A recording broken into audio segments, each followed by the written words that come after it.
How to fix WhatsApp call no voice error on Android phone. Hello guys, in today's video I'm gonna show you how to fix WhatsApp call no voice error on Android phone. First, go to settings and then apps and apps again. It's easy.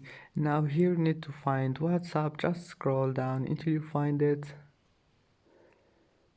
and click on it. Here's it and click storage, and now click this one here, clear cache,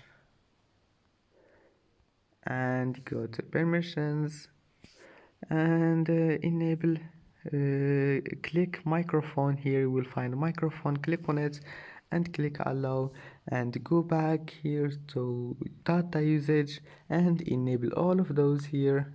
Enable all of those: mobile data, Wi-Fi, background data and roaming data.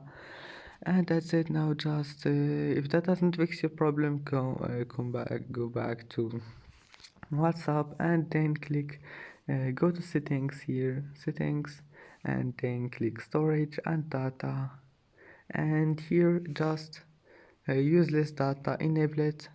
Useless data, you will find it like that. Just enable it and your problem must be fixed. And that's it for today's video. If you like this video, don't forget like and subscribe, and thank you for watching this video until the end, and see you in the next video.